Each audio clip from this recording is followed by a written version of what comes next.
She'd put in the cars roll by at old 441, like waves crashing on the beach. And for one desperate moment there, he crept back in her memory. God, it's so painful, something that is so close, is still so far out of reach. Oh yeah, alright, take it easy, baby, make it last all night. She was an American girl.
Welcome to another Pony Express broadcast by Mark Dillon Jr.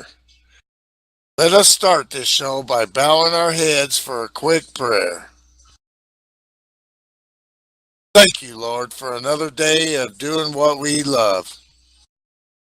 For this gathering of sim racers, and for the chance to pretend to be real race car drivers.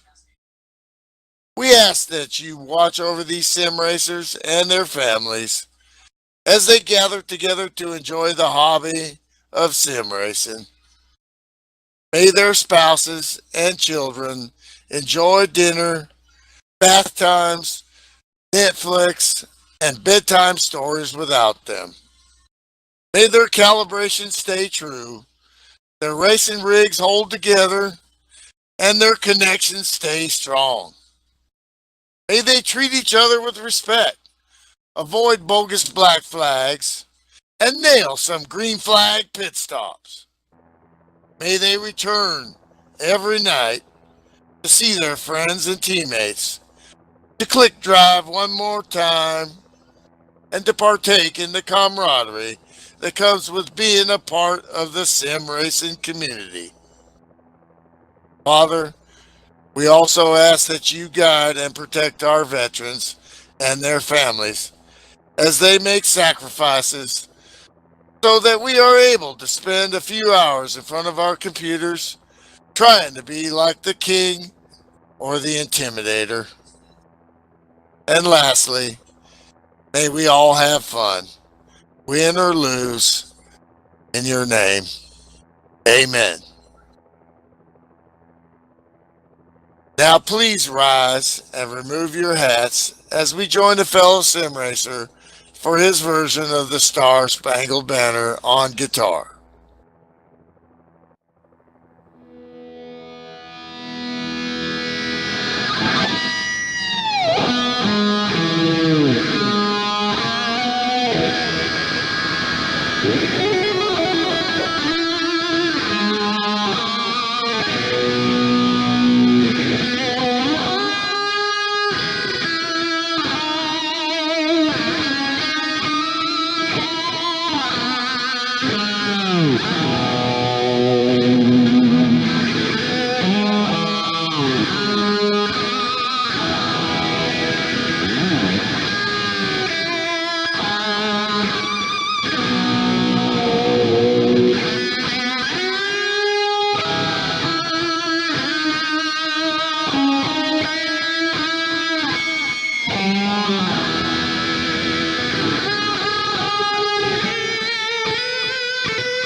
Get your motor running.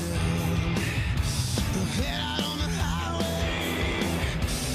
Looking for adventure.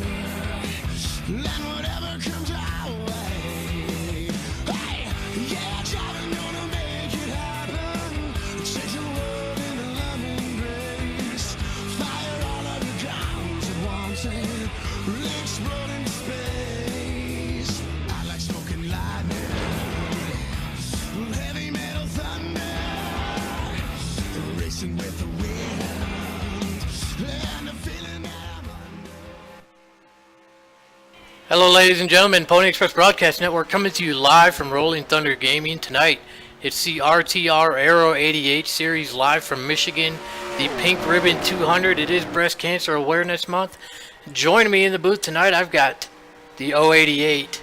One of the admins over here at RTG, Tim Noftsker. Tim, how you doing? I'm doing great. It's great to be back up here broadcast booth with you. Hopefully we get to see an outstanding race. We see qualifying is wrapped up a few minutes to go in happy hour here. Herman Reese, Jeff Zoop, they're going to be starting on the front row. Let's talk about the points real quick. Coming into the night, Robert Balcom is the points leader. But it looks like he's going to have to come from the back, starting 22nd. Wasn't allowed to qualify tonight. And then you got Jeff Zupta starting second. He's only 7 points behind Robert. And then in the Challenger Series, you've got Rusty Little. He's starting 7th tonight. He's 24 points ahead of that car. He's going to be starting on his outside, Richard Martin.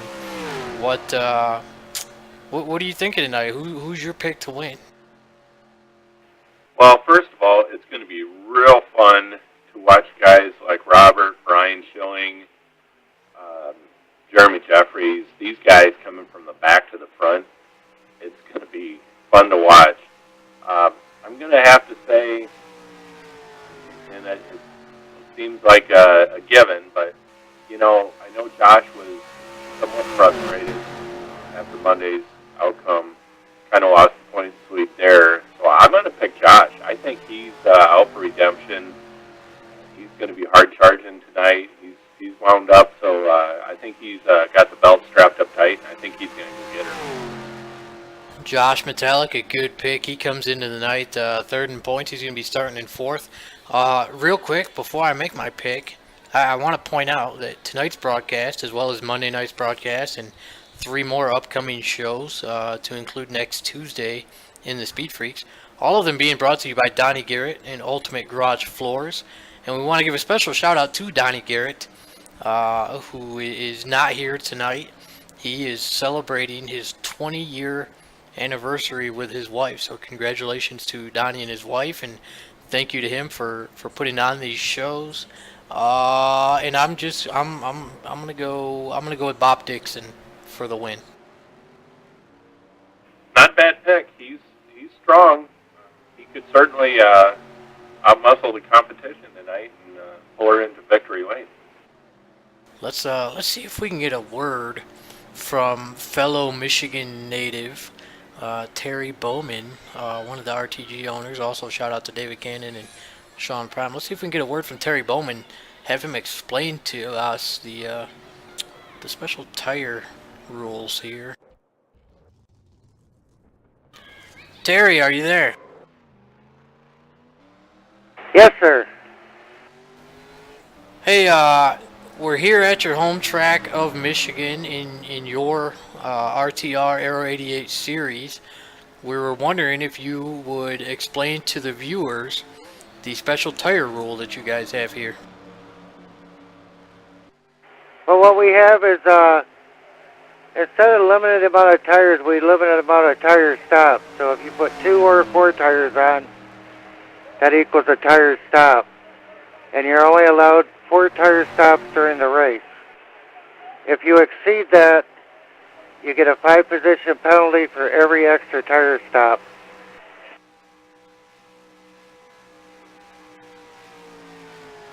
And we kind of base this off the truck and old Nationwide series is when they limited the tires.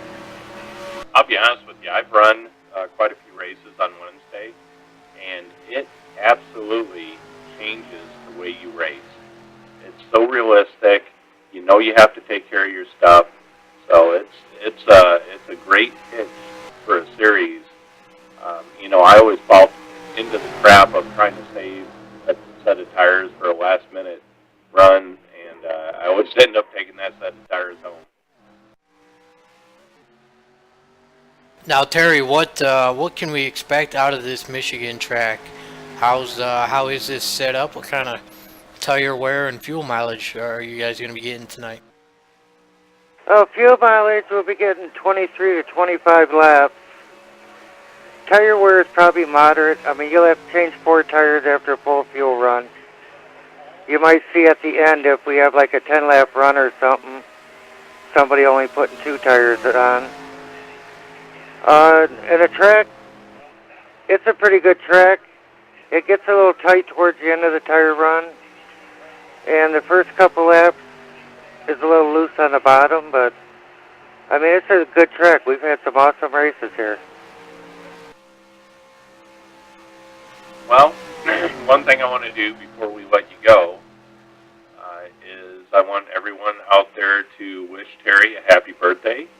And if you bring it home in first, I will personally sing you happy birthday.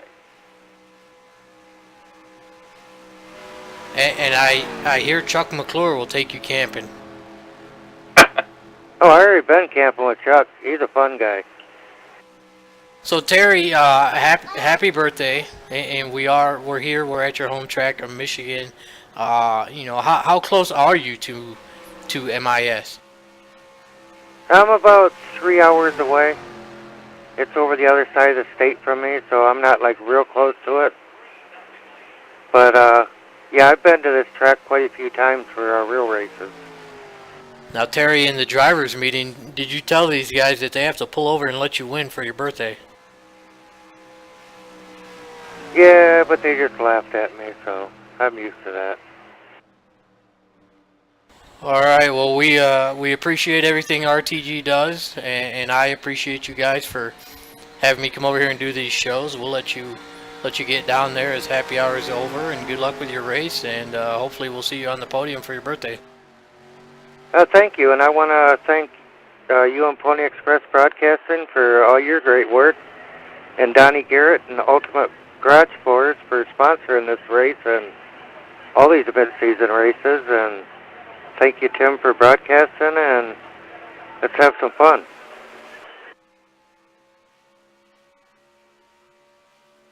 All right, you heard it. That's the birthday owner of RTG, Terry Bowman. Also, shout outs to David Cannon, Sean Prime, the other 2 owners here, and thanks to all the drivers who came out and are going to start this race tonight. It looks like we're going to have, I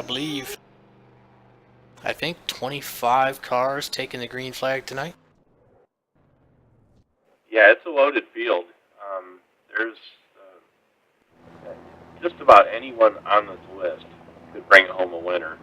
And, I'd like to make a comment about Terry. A lot of guys, don't know what owners do, and they think they just sit there and don't do much. But Terry puts in so many hours. He does everything with the web page, and, he does all the winners picks.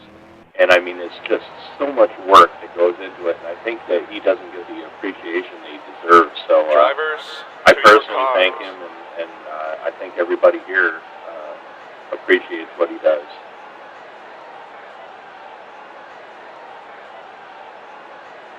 Yeah, definitely. I see all of the screenshots, the victory renders that he does. He does does some really good work. That's Too Slow Graphics, I believe, is what the graphic part of his industry is called. Yeah, that's been around for a long time. But yeah, you know, he does a great job and puts in hours and hours of work. So you know, it's like a job that you don't get paid for, but you're paid in appreciation. So hopefully, guys from time to time thank him and let him know that he is appreciated around here. Drivers, start your engines! All right, here we go. The drivers are in their cars. They're firing them up now. About to roll off a pit road. I got to thank Bruce Fallon for painting that Pony Express pace car. Also thanks to Milt Minzer and Chad Goodstein for the pre-race audio that you heard. That is one sharp pace car for sure. And you'll see, we're looking at the Terry Bowen's Buick right now. You'll see there are a handful of drivers out there with some special pink paint schemes for this month. It is Breast Cancer Awareness Month, and because of that, we've named tonight the Pink Ribbon 200. Monday was the Breast Cancer Awareness 200. Yeah, there's a lot of families, a lot of drivers that have gone through either, you know, sim racing buddies or family members that have had cancer. And this is our way of saying that we think about them and that we remember everything. And you know, hopefully, eventually they'll get a cure for the damn thing.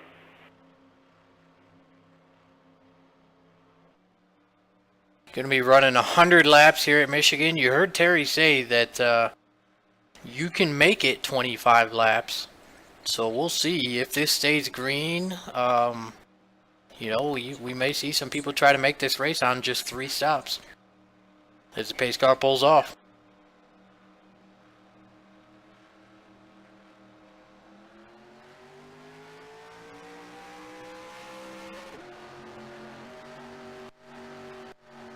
Pretty good start for Herman Reach there on the low side. Josh Metallic trying to give Jeff Zupta a push, but it's not going to work. Herman Reach gets up in front of him. The tire fall-off's not too great here. Tires do matter. Ooh, Jerry Walters just gets loose. Oh, and hard into the wall for Jerry.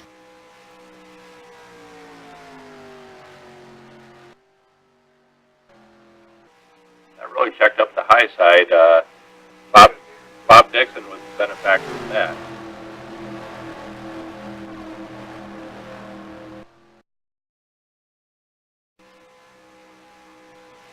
Yeah, luckily Jerry was able to hold on to it, and nobody wrecked in the accordion effect. So we keep going. It looks like my count was I was 2 off. There's 23 cars that took the green flag tonight. Herman Reese out there leading. Your second in points, Jeff Zupta right behind him. And my pick to win, Bob Dixon sitting in third. It looks like a couple cars probably got damage out of that. Jerry getting loose. I know he got damage, and reports that the 39 may have sustained damage. And we got caution on the track. So here we go, first caution of the night, and look at this, Jeff Zupta. He's going to be your race leader. That's going to be a bonus point for him as he tries to close that gap on Robert Bolcom. Let's go ahead and head over to the caution rewind screen for the first time tonight. Let's go back and see what happened.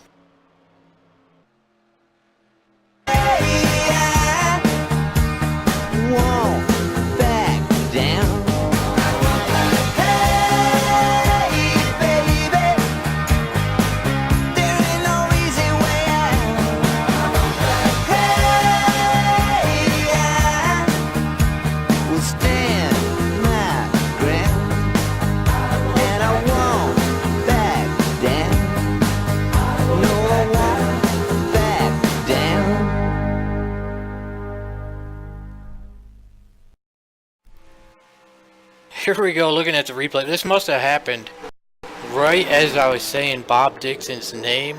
He gets loose, goes around. Look at that. Amazing how everybody avoids him. You see the 710 Manny Diaz does slide down into the grass there. But amazingly, when the third place guy wrecks in front of the field and everybody avoids him, that was a great job by everybody, and hopefully nobody tells Bob Dixon I picked him. Yeah, I don't think anybody sustained any heavy damage there. It looks like he just kind of lost it, looped it. He did get up into the wall, but it wasn't real hard contact. He should be okay. It might loosen that car up a little bit, but Oh no! he should be able to continue on. Somebody just blew up.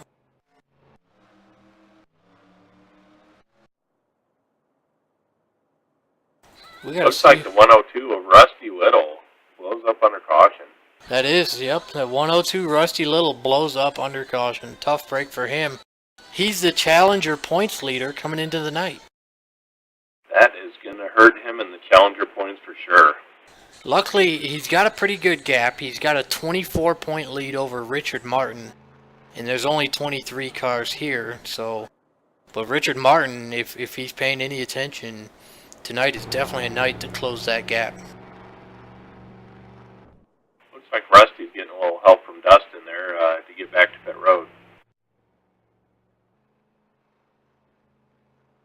Yeah, that's a crazy random failure there on lap number 4 under caution. It's definitely going to it's going to make that Challenger series a little more interesting in the second half of this season, as it will erase Rusty Little's points lead. Meanwhile, Jeff Zupta is out here leading, came into the night 7 points behind Robert Bokum. Robert running back in 18th after having to skip qualifying and start in the rear. And right now it looks like Bob Dixon being shown in 16th after spinning out of 3rd place. Robert Balcom is one of the most patient drivers out there. He will just methodically, slowly work his way up, save his tires, just be smooth on the wheel, and before you know it, you're like, how did he get there? He's up front already. And he's just smooth. He's very methodical and very patient. So I've got one more shout out tonight. I've got to give a shout out to my son Bear. He's been under the weather lately, and he's actually sitting in my lap right now. This is Bear's first broadcast. He's sitting in my lap watching Trolls for about the 300th time as we wait for my wife to get home from work and so she can put him to bed. But Bear's being a trooper. He's doing a good job just sitting here watching his movie. So tell me, are there any chances of Bear following in the family business here and becoming a broadcaster or even a racer? It once Bear's 7 or 8 or something, it would definitely be cool to have him. He would probably provide some comedy in the booth, and hopefully he'll get a much earlier start to his sim racing career than I did. I didn't start until I was in my early 30s, so hopefully Bear will start a lot sooner, get a lot more practice, and have a better resume than I do. Well, I've raced with you, Mark. I think you underestimate yourself.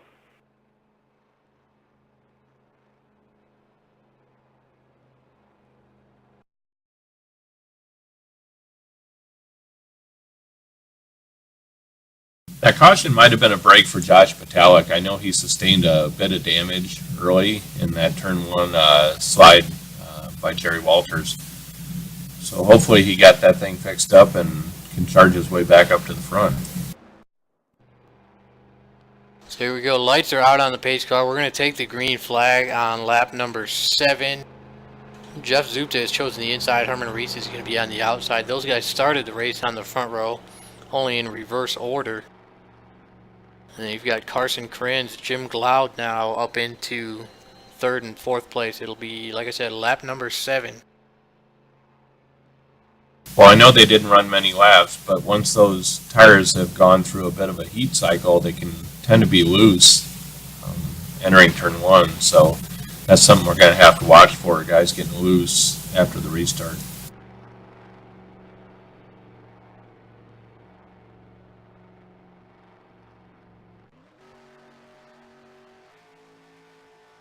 You may be wondering why, it was only 5 laps.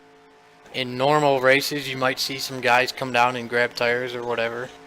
But as you heard Terry document in the pre-race show, you're only allowed a handful of tire stops here. So that's why you're going to see a lot of guys being a lot more conservative on their tires and using their pit stops sparingly as the pace car pulls off.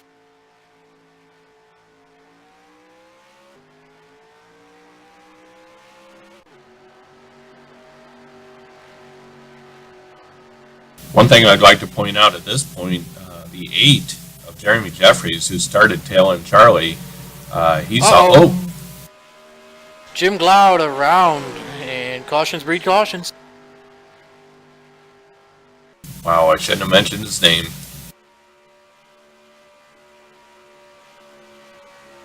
Looks like the 72 may be done for the night.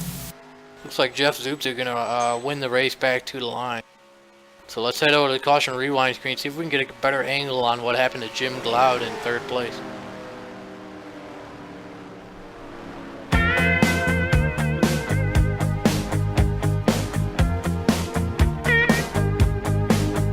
Well, I won't back down.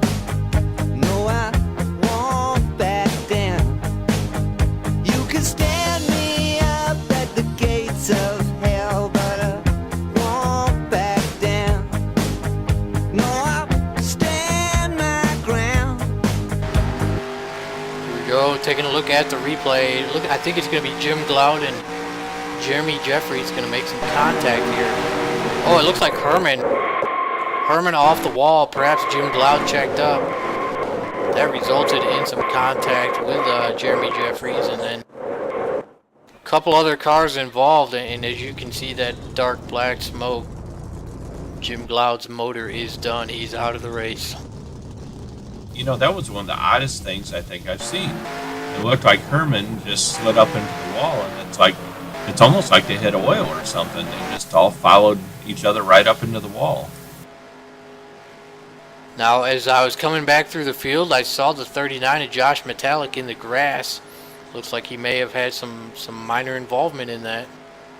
He actually made significant contact with, I think, the 72 when he slid back down across the track, and I think he's in trouble. Oh man, so early problems for Jim Glaude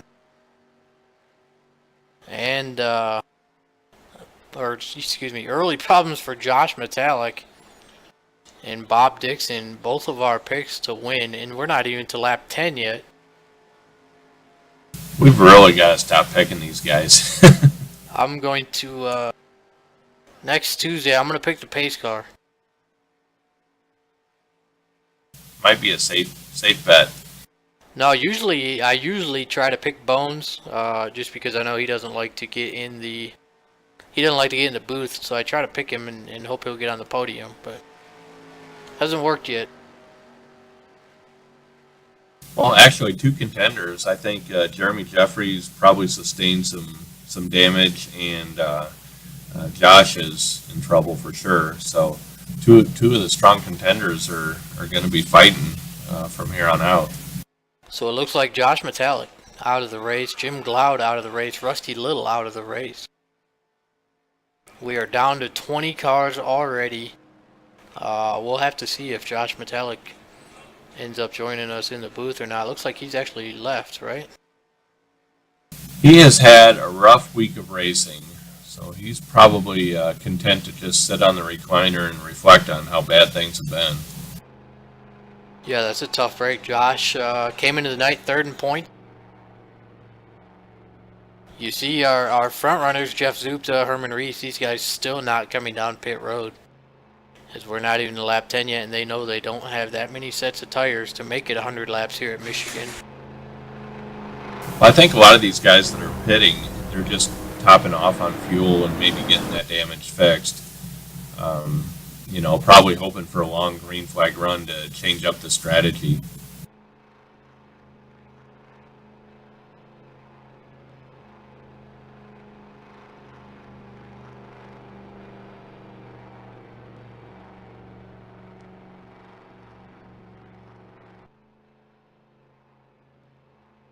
You really have to baby it on cold tires here. It's just, it's loose for the first 3 or 4 laps until the temps come up. But once they do, then you can really make some progress. But these guys just got to be a little bit more patient.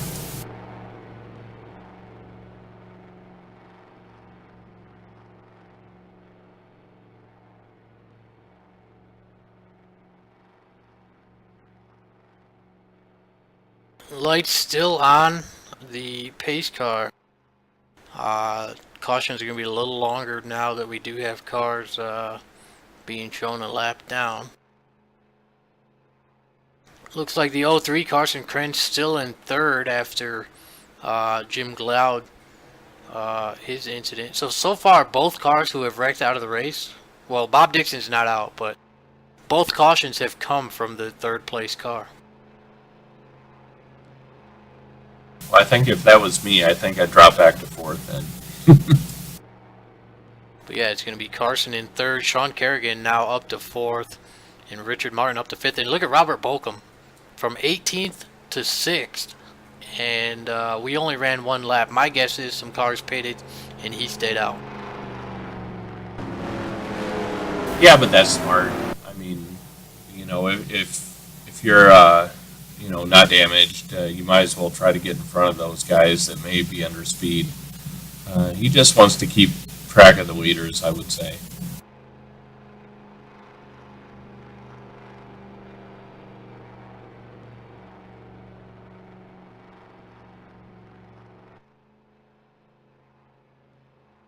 Kind of surprised Herman stayed out. He hit the wall hard enough that he may have sustained some damage. He may have thought that it wasn't bad enough to give up that track position, so we'll have to keep an eye on Herman, see how he performs. One thing to point out real quick before we take the green flag, you see the logo there on the bottom banner. If you go to donate3.cancer.org, you can make a donation today, and we can help try and find a cure for breast cancer, so that we can save the Tatas.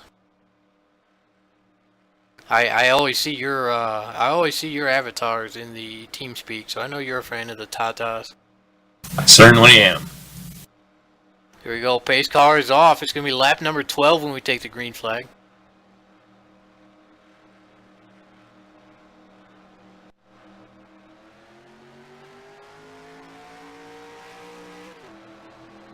Good start for Herman Reese on the outside this time. He stays side by side with Jeff Zupta.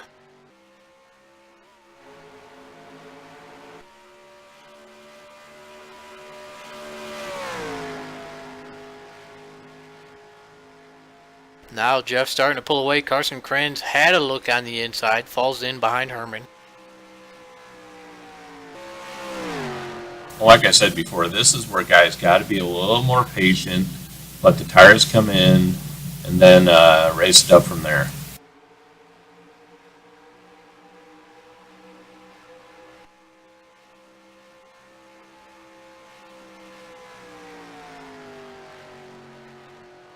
My estimate here is that about the top 10 or so are still on the original tires they started this race with, and I believe everybody from 10th back is probably rolling on at least 2 new tires. Well, I'd be real surprised if anybody's taking tires yet. I think a lot of those guys just came in, topped off, got some damage fixed. It would be, in my estimation, a little too early to even take tires or consider it until you get to probably at least lap 20. One thing to keep in mind, if you spin out or if you lock them up and you're on that last set of tires, you're stuck with those tires. So you want to make sure you have some good rubber at the end of the race. Yeah, if nobody else, I have to guess that at least Bob Dixon took tires after spinning. He is being shown in last place right now. I've been in that situation where you have to take an early set of tires because of the spin, and all you think about is babying those tires You got to get probably 2 runs out of him to get back in sync with the rest of the field.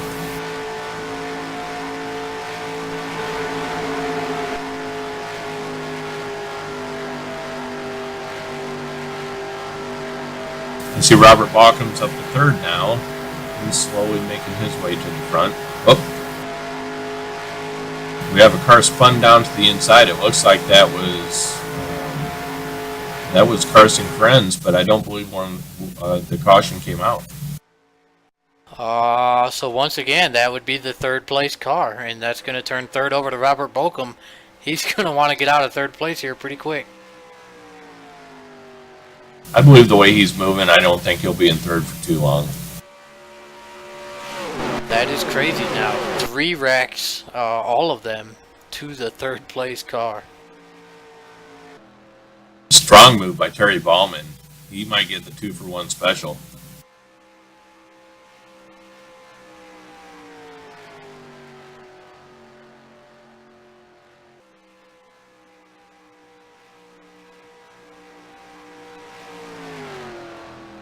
Terry is really making that low line work. He's charging straight to the front. Terry ducks in behind Orlando. Orlando running in P4. Terry rounding out the top 5.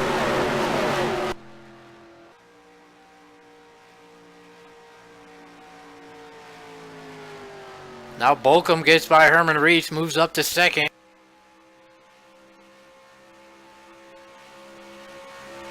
And just a note, I noticed that Jeremy Jeffries has fallen way off the pace. He must have picked up some pretty heavy damage from that incident with Jim Cloud.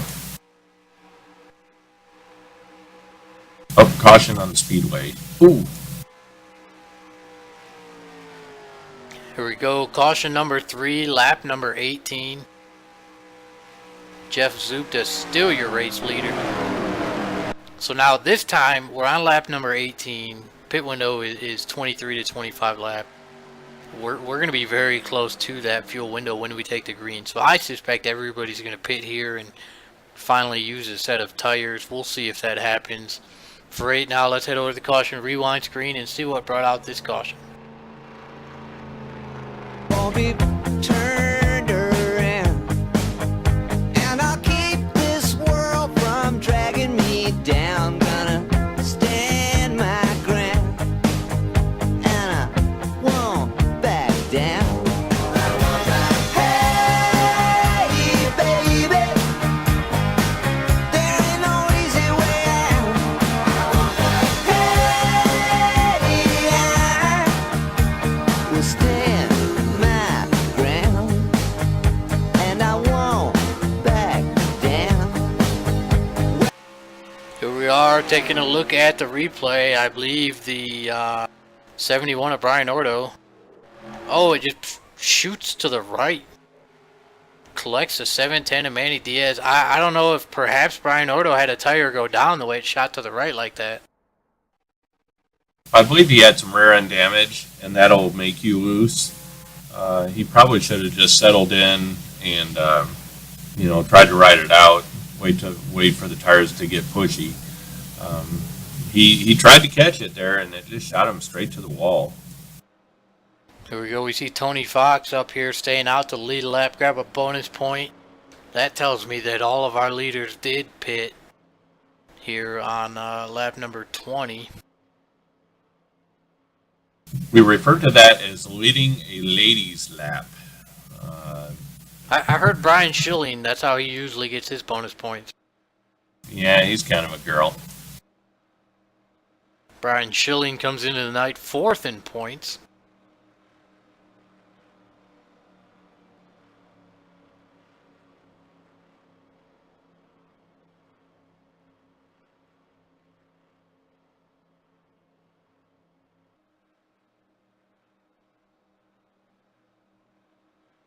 But yeah, let me take a look at the calendar here right quick and tell you when these Ultimate Garage Floor live broadcasts are going to be.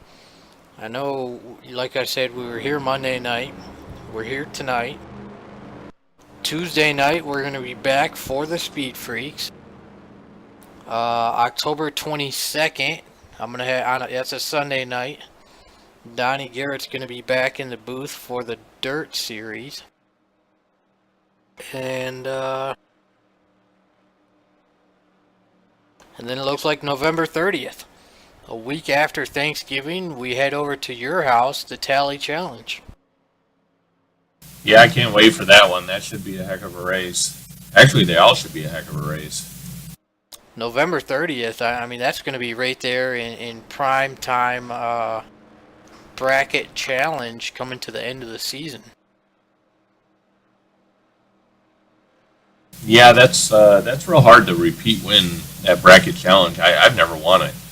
I've been a contender, but seemed to meet misfortune right at the wrong time. I know it was Terry Bombard won it last year in convincing fashion. He never lost a race. Brumby's one of those quiet, good drivers. He's just solid. He always finds himself in a good spot right up front. He may not win a lot of Thursday night races, but his average finish has to be right up there with the best of them. So it looks like Tony Fox, probably one of those cars during the earlier cautions, who made his pit stop, and so he's actually going to stay out here.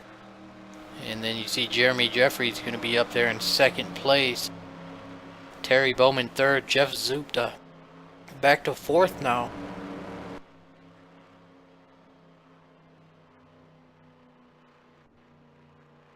And I was wrong. Here comes Tony Fox down pit road. And Jeremy Jeffries. So new race leader for the first time tonight, Terry Bowman. I think that Jeremy was hoping that the 33 would pit one lap sooner after he led that lap. Maybe with his damage, he was hoping to get as many points as he could salvage for the night. Unfortunately, the 33 stayed out and led 2 laps, and Jeremy was not able to benefit from that.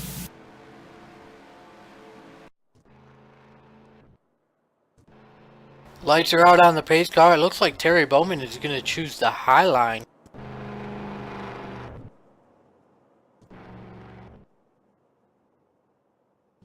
It's going to be Robert Bolcom, Herman Reese in the second row. If you restart from the high line with the fresh tires, you can certainly hold it a little bit more wide open without the fear of getting loose. Those guys on the inside, they have to be a little bit more tender with the throttle in order to keep it from spinning out.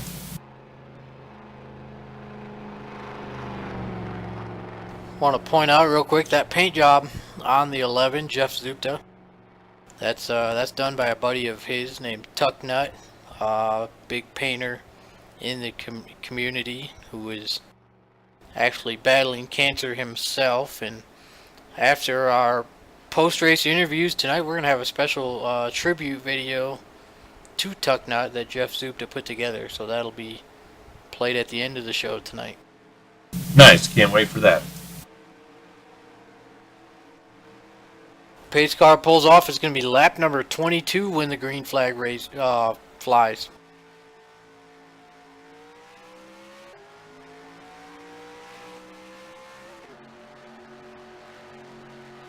Pretty good start for Terry Bowman, but here comes Jeff on the inside. Look at this, Robert Bolcom thinking about making it 3 wide.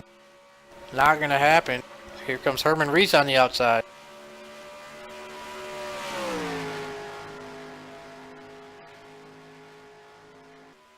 Well, Jeff Zupta got a hell of a drive off turn 2. So Terry falls into line in second place. Jerry Walters cracks the top 5.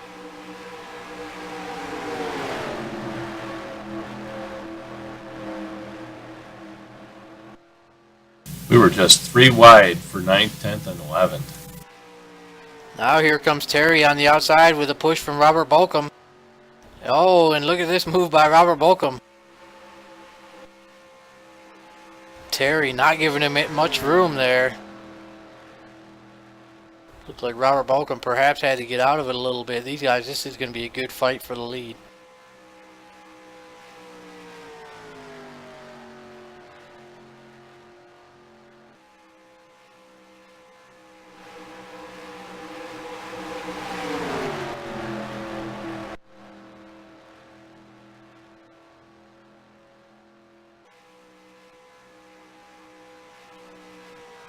when you're running that low line, you may lose a little momentum through the middle. The high line can carry so much speed coming off the corner.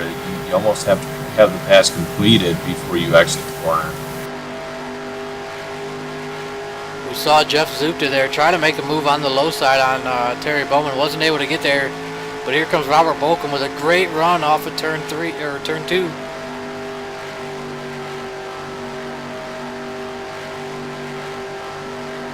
I'm seeing Dustin Roser make a little noise too. He's up there challenging for 4th place. Really looks like right now the high line is the place to be. As these guys keep trying to pass on the low side and they just lose all of their momentum in the corners. When you run that high line, you have to swing out right at corner entry, and that helps you get that better arc so you can carry your speed through the middle of the corner.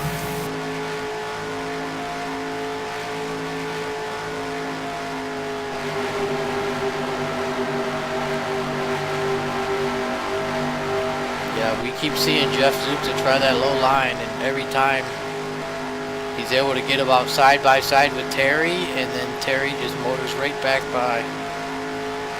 This time though, Zupta with a pretty good run. The 4, Brian Schilling, takes him 3 wide to make the pass off turn 2 there. He's coming to the front. Jerry Walters up to 4th place, and Richard Martin now cracks the top 5. Got Brian Schilling right behind them, and from there it gets crazy. 2 and 3 wide action from 7th place back.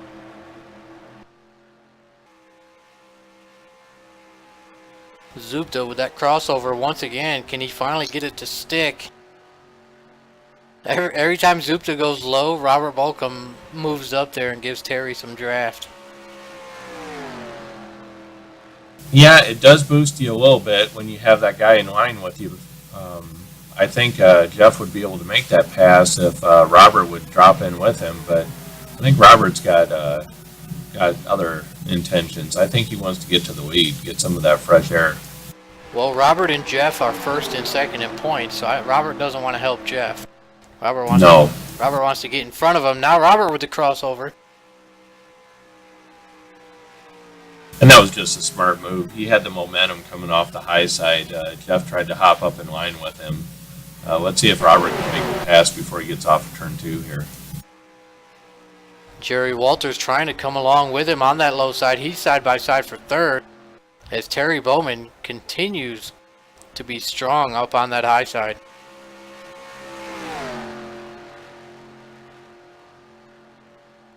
Well, it looks like Robert got a taste of his own medicine. Jeff is tucking in behind Terry and pushing him out in front, so they're not playing nice right now. Now Jeff moves down behind Robert. And here comes Brian Schilling. Brian Schilling moves up to 4th place.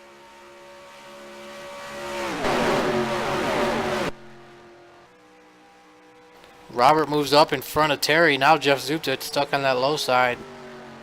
Hopefully maybe Brian Schilling can get up there and give him a hand, but this has definitely turned into a high line track here. Look at that, 3 wide for 5th place. The momentum is hard to overcome on that high side, so but the draft does come into play on this track, so at the end of this thing I look for guys to line up and try to slingshot past the guy in front of them.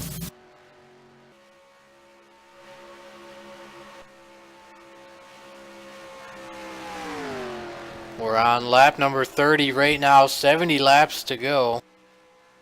We had 3 early cautions, but we've been clean and green here for nearly 10 laps. I saw the 69 of Terry Bauman get up and brush the wall slightly there. Hopefully he didn't get any damage from that.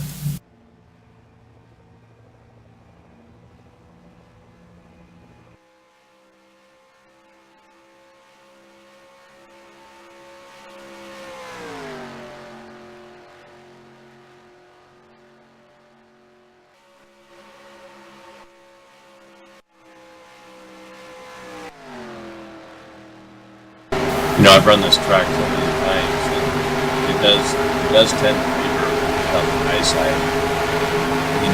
It's so hard as a racer to see that opening down low and all that track, and you think, man, I can just shoot right by that guy, but you just squash your momentum so bad, they just keep going right by you on the high side there.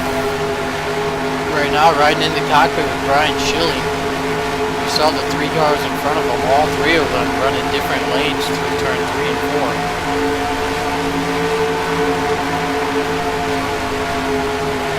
Brian's up there flirting with disaster. He's actually out of the groove. He's running so high. It's working now for him, but when those tires get a little bit older, he'll find himself pushing out closer to that wall. It's a dangerous game he's playing.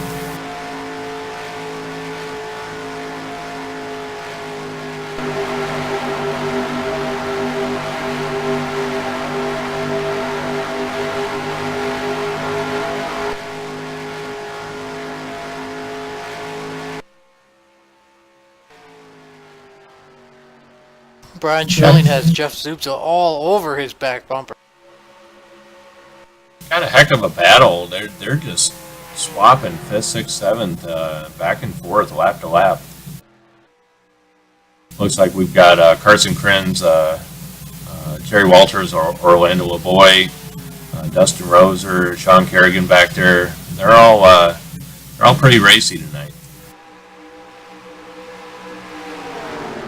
We are going to see some cars here have to pit earlier than others. Some cars on a slightly different pit strategy.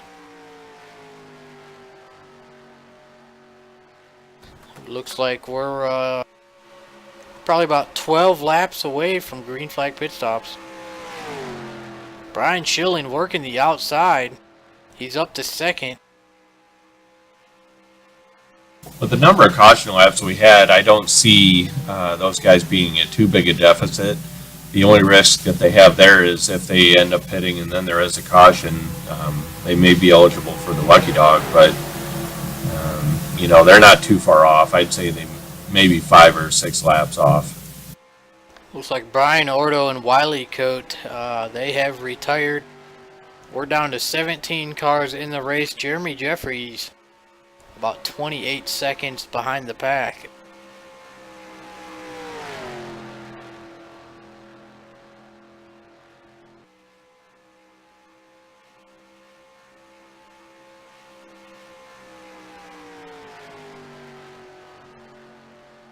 Brian pushing Robert down the whole back straight.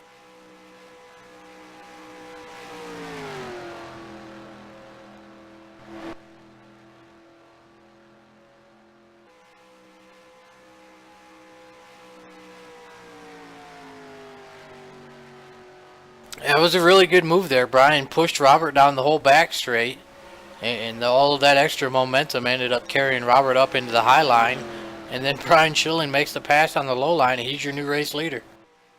Well, I think it's fairly obvious that the 18 and the 11 aren't going to help each other tonight, so someone else may be the benefactor at the end of this race. Look at this. Here's Richard Martin in 3rd place. Got to give a shout out to DMAR. He has really come along in his 1.5 mile, 2 mile track runs. Well, Richard came into the night 24 points behind Rusty Little. Rusty Little already out of the race in 23rd. Richard Martin, if he came out here with a win, he would steal the points lead.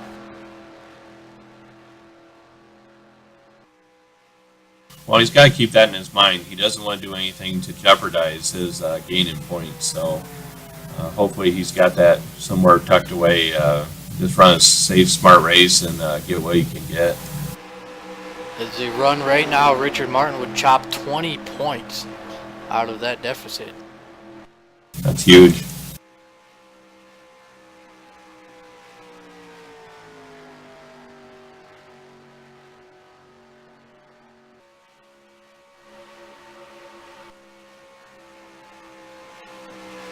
Taking a look at timing and scoring here, the 29, Bob Seminara, has run the fastest lap of the race so far, followed by Tony Fox.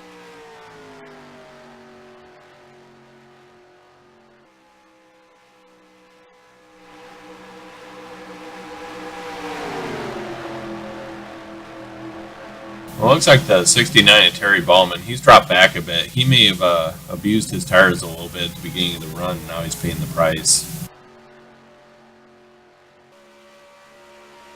By my calculations, I don't think the leader will have to pit till probably about lap 45. So he's probably got about 5 more to go. Those that stayed out should be pitting any time.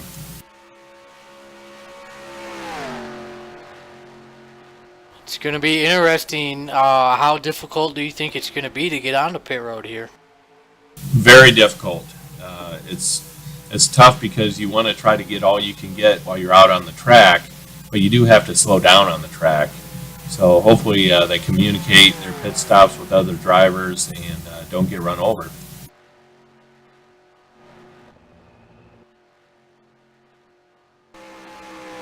We see Jeremy Jeffries not that far in front of the leaders, only about 4 seconds. Looks like the 028's in for a pit stop.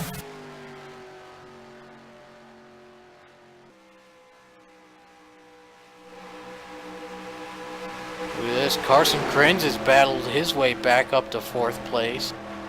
Orlando LeBoy back up into the top 5. I'd be curious to know, I know the 103 spun earlier. I'm curious to know if he's already used his set or not of tires. I'm not really sure.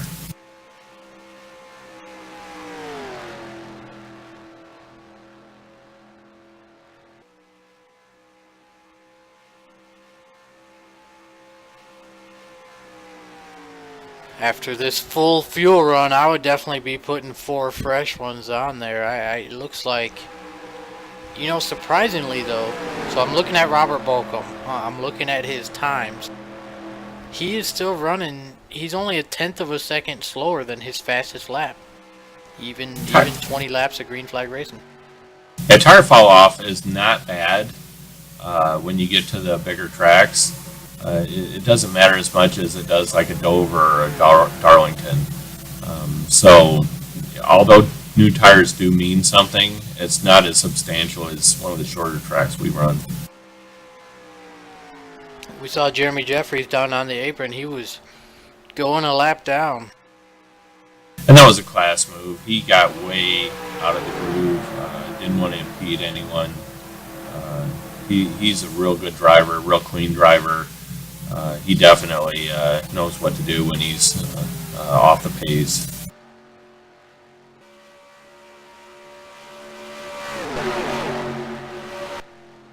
Kind of a 6-car breakaway here. You go back to the second pack, you've got Jerry Walters, Dustin Rozier, Herman Reese battling.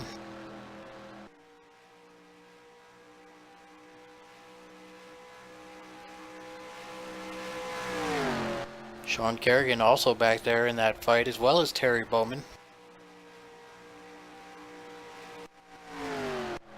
I would be looking for guys to be pitting within the next 2 laps.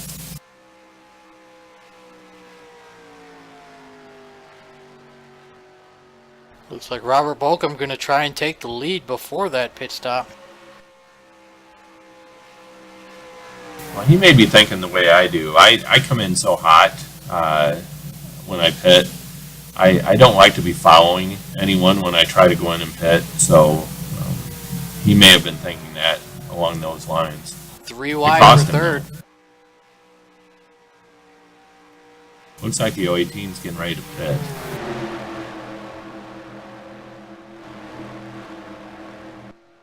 So there he goes, Robert Bolcom, the only car out of this lead pack at the pit road. Well, he was one of the guys that stayed out. I see the 11's posted. He's getting ready to pit next time. He won't want to lose too much time to the 018 either.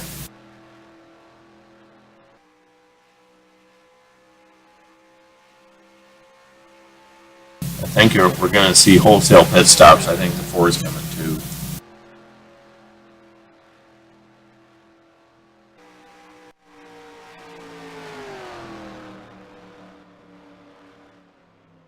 And here we go. It looks like Carson Krenz is going to stay out though.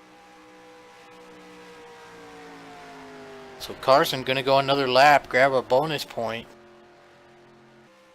Brian Schilling had an outstanding entry to pit road. If he doesn't get busted for speeding, and he should have a pretty good lead coming out.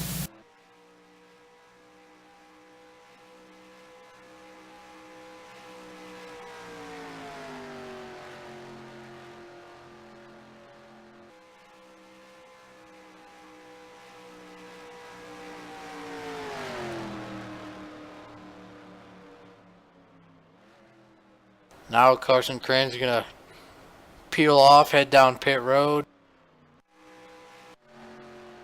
Looks like Terry Bowman gonna stay out and lead a lap. I believe Terry's already led a lap. So Terry just running that fuel game here tonight at Michigan. Well, what should be a pass for the lead? Robert Balcom drafts by the 4. So that should put him in first place after we cycle out pit stops. Actually, I'm looking at the wrong stuff. Terry already made his pit stop. Tony Fox is the race leader. He has not made his stop yet. And now here comes Tony Fox to pit road. Tony Fox is one of those sneaky good gas-saving drivers. It seems like he can get just a little bit more out of the gas than everyone else. He's real good at it.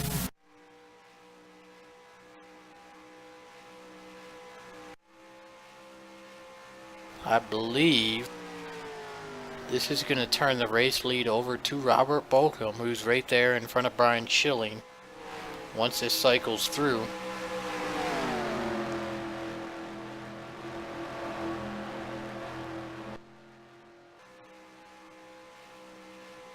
Through that series of pit stops, they were able to gap themselves from 3rd and 4th place. So those guys are going to have to probably run their tires a little bit harder than they want to try to close that gap.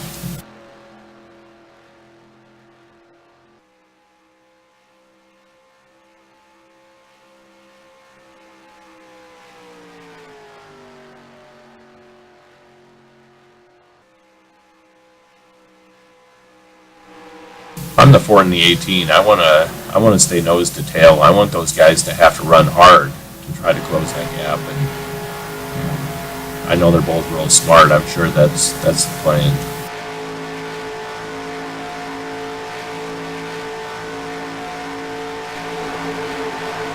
So yes, here we go. Timing and scoring updates. Robert Balcom is the leader. Brian Schilling in second. We're at the halfway point of the race. Green flag pit stops have just concluded. So we're going to go ahead and do our standard Pony Express tradition here.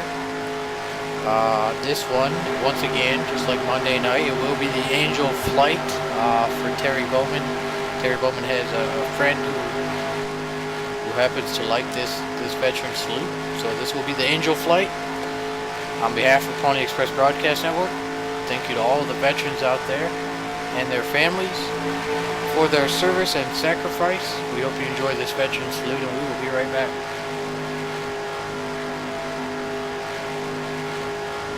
Andrews Tower, good morning. Angel Flight Bravo 02 ready for takeoff. Angel Flight Bravo 02, you're number 1 for takeoff. Runway 25, get them home, boys.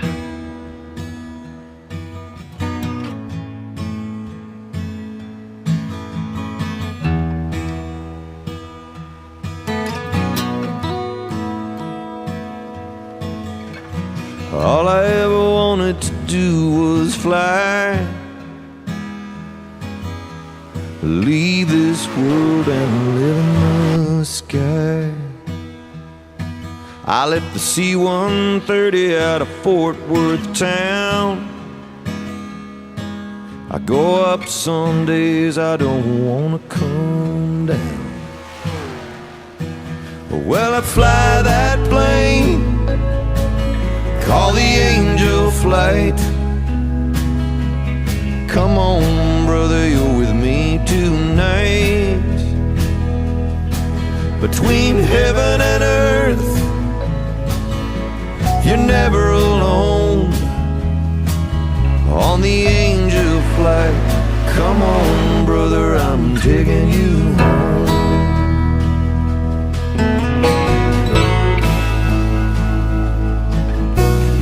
love my family and I love this land,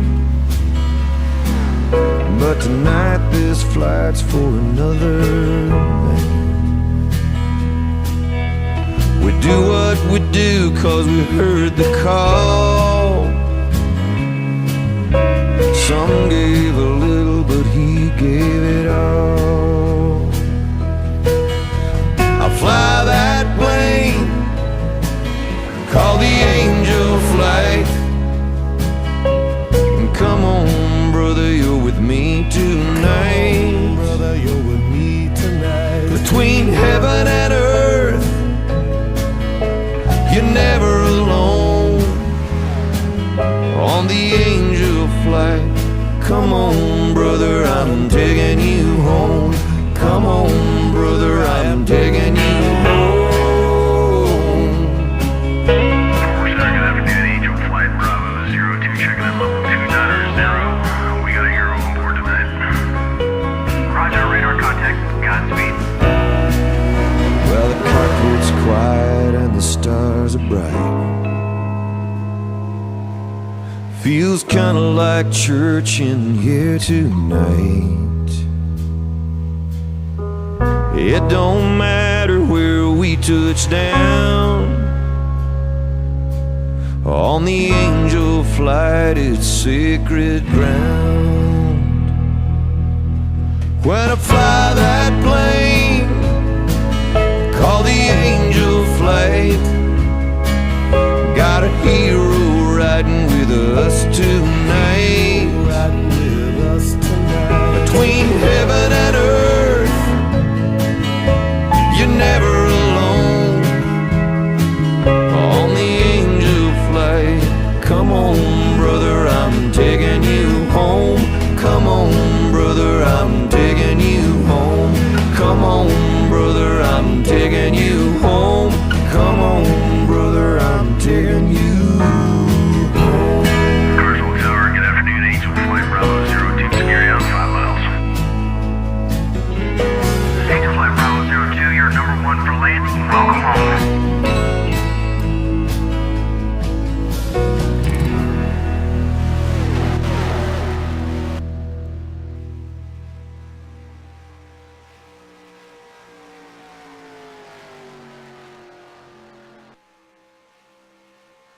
And we are back. That was our veteran salute tonight. We hope you enjoyed that. Robert Balcom still your race leader. Brian Schilling right there in second. But 3 more cars have joined the party. Jeff Zupta, Richard Martin, and Orlando LaBoy. It's now a 5-car pack out front, closing in on lap 60. Yeah, while we were away, I was watching timing and lap times, and the 11, the 43, and the 42, they just kind of chipped away about 0.2 a lap at that lead group, and they finally caught him. Unfortunately, the next group of cars, the 118, the 59 to 69, they're actually losing time to the lead group, and now that there's 5 cars strong, that's not going to help their effort. And I see that the 8 of Jeremy Jeffries just retired. He couldn't keep that damaged vehicle together anymore. So we're down to 16 cars in the race. Only 13 on the lead lap. All of these cars still are, they all still have to pit again. And I want to say they're actually going to have to pit twice. I believe everybody's about 5 laps short from making it to the end. Yeah, I think they all pitted lap 45 to 47. That puts them, if you pitted on lap 47, 48 like Tony Fox did, if he could save, he may be able to do it on one more stop, but he would have to save probably at least 2 laps.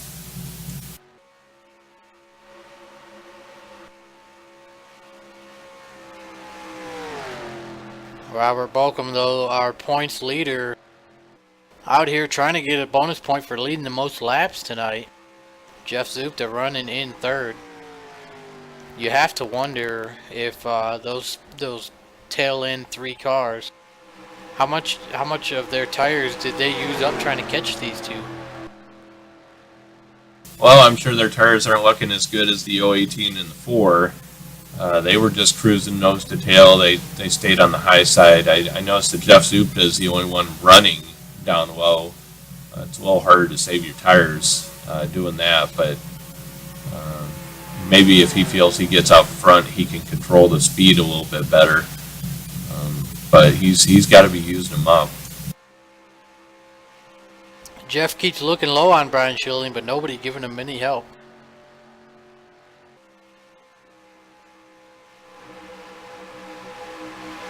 Well, his agenda might be a little different than the 43 or the 42. They're probably not in the points position to gain a lot. I just got caught some radio chatter. They said that the tires are getting tight now. And like I said, Richard Martin, I mean, he's gonna gain substantially on Rusty Whittle. So he may be content with just bringing home a good top 5 finish. Looks like everybody running a tenth to a quarter of a second slower than their fastest lap times. And yeah, I'm looking at time and scoring. That second pack of cars, they're losing half a second a lap. Being led by, well, because it's just Dustin and Herman by themselves. And then Terry by himself, and then 4 cars a little bit further back. But yeah, they're all losing a quarter to half a second a lap.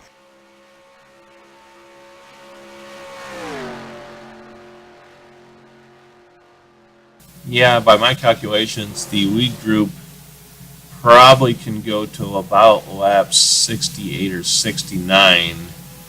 It'll be interesting to see how far the 33 can stretch it. He's probably been back there saving gas the whole time. He's riding at the back end of a 3-car draft. So he's probably been clutching and saving. So if he can possibly stretch it out to lap 71, 72, he may be able to clutch his way to a win. So that'll be interesting strategy to see if it plays out.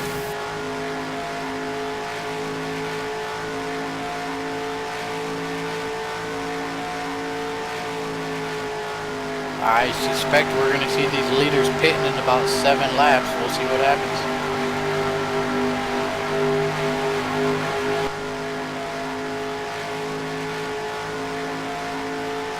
Oh, your top 5 are running a smart race. Very safe. Just as I say that, the 11 that Josh Zupta pulls out again. I think that they're content on having it settled among themselves. They don't want to do anything silly and draw those others.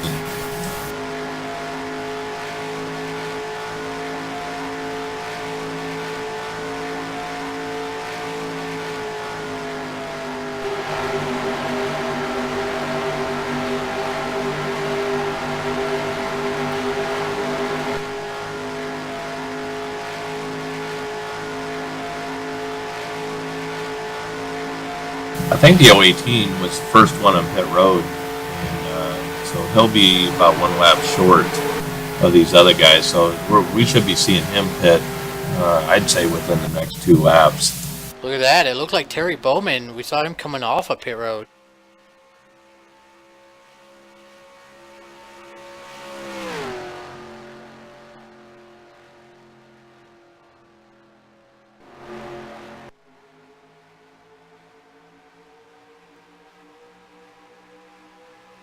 Well, I noticed where Terry was running, he had no drafting help, so he was probably figuring he was losing too much time going to get some new tires, see if he can leapfrog back up to that group.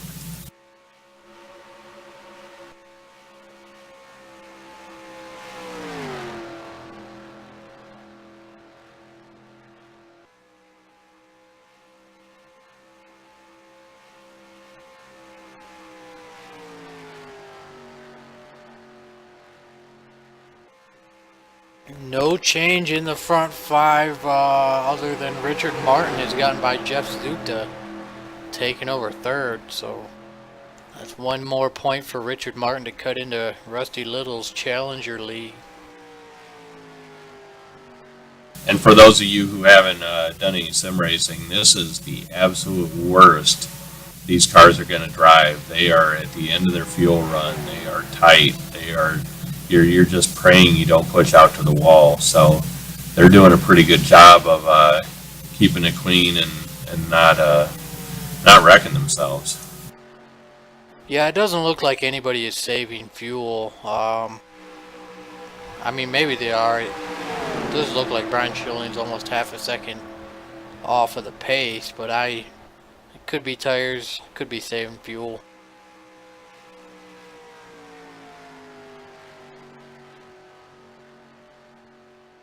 Like I said, I'll be real curious to see when that 33 pits. If he can stretch it to lap 72, 73, he may have an outside shot at making it all the way.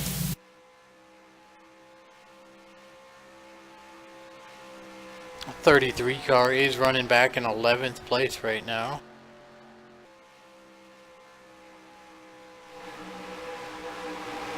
Looks like your leaders are pitting. The 018 and the 42 are coming in. Brian Schilling, Richard Martin going to run one more lap. Jeff Zupta as well.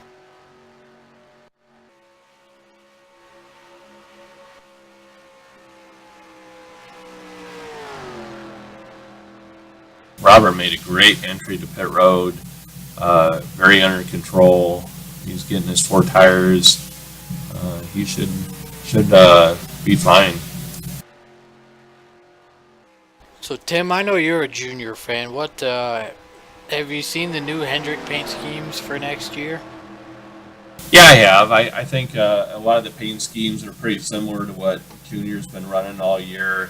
I know they changed the color on the numbers, to give them a little bit of difference, but I think sponsors also dictate, what the cars look like. So that might have something to do with it. It's going to be kind of disappointing and sad. I was hoping he'd have a little bit better end of the year, go out with a bang, so to speak. But he's. I think it was time. I think his wife probably had a lot to do with it. Don't want to see your man get hurt. I think that concussion scared the both of them. So, but I'll be rooting for Alex Bowman some next year, and I think I'm gonna switch allegiance. I like Kyle Larson a lot. He's a good, clean driver, good racer. So, I think it should be a good year next year. For me, out of those 4 paint schemes, I like the 9 the best. I know some people think it's ugly, but I kind of like how they did the big old giant Napa logo that covers the hood and the nose and everything. And I think I'll probably be a Chase Elliott fan now that Junior's gone in. But speaking of Junior going out with a bang, this weekend is probably his best shot at Talladega. I agree. I'm rooting for him hard. If you look back at the beginning of the season, he probably should have won Daytona if he hadn't gotten that mess. Got clipped Kyle Busch when he blew that tire. I think he had a good shot there, but I think we all know how good he is at super speedways. So I'm hopeful that he'll get one on his way out the door. Green flag pit stops have cycled through. Robert Bolcom looks like he's going to reassume the lead. He's got Brian Schilling and Orlando LaBoy right behind him. Right now, Bob Seminara is the leader, picking up a bonus point. And my guy Tony Fox, he's pitting right about where I said, lap 72, 73. He'll be one to watch at the end of this thing. I'm telling you, if we stay green all the way out, he may be able to stretch it and steal a win.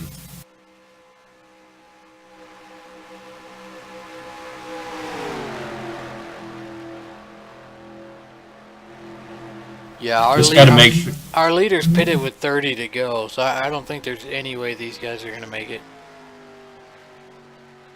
Well, like I said, if Tony can get out there, get in a group, maybe do some clutching, save a little bit. I don't think it's out of the question that he may be able to stretch it. He's just got to stay probably within 20 seconds of the lead group, because they'll probably just be doing a splash or 2 tires and a half can.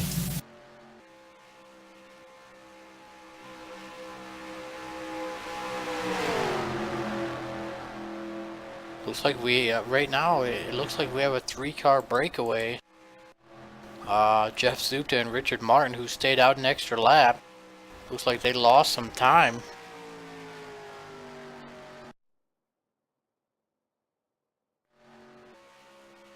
It'll be interesting to see if the 11 and the 43 can make any ground up on them.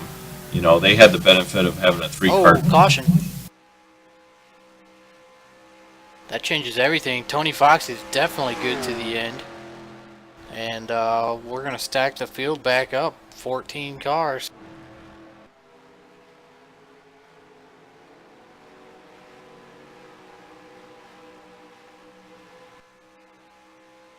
Alright, we're going to head over to the caution rewind screen. Let's see what happened.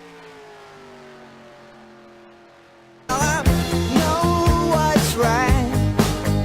I got just one line. In a world that keeps on pushing me around, but I'll stand my ground, and I won't back down. Hey, baby, there ain't no easy way out. Hey, I will stand my ground, and I won't back down. Here we go. It looks like we're the number 12, Lance Munskar. Heads off into 3 and 4, breaks loose, collects Jerry Walters. Backs it hard into the outside wall. And Lance Munskar is out of the race.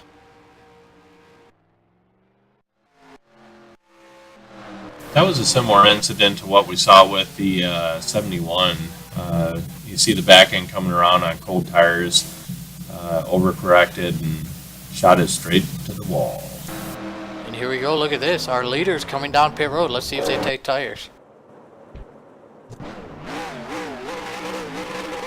Looks like fuel only for Brian Schilling and Robert Bolcom.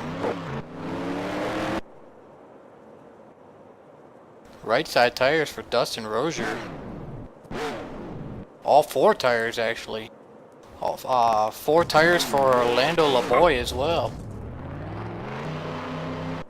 They only had about 5 laps on their tires, but if you've got that extra set with 22 to go, you might as well take them.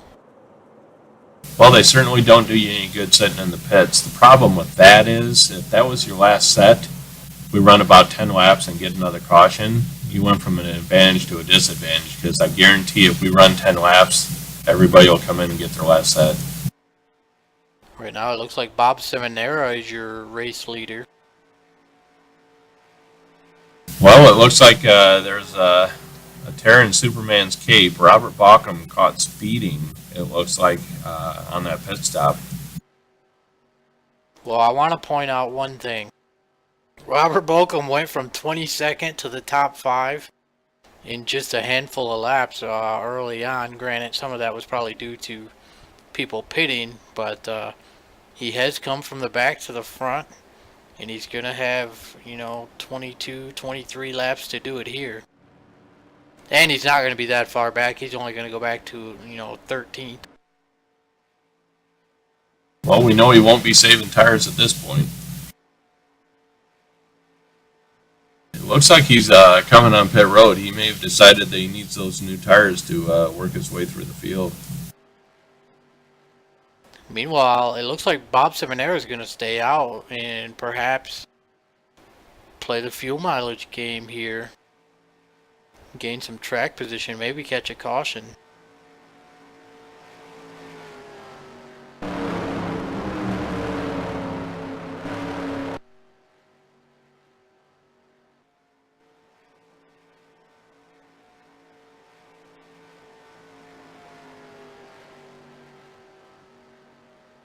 Well, I think that sets us up for quite quite a shootout here.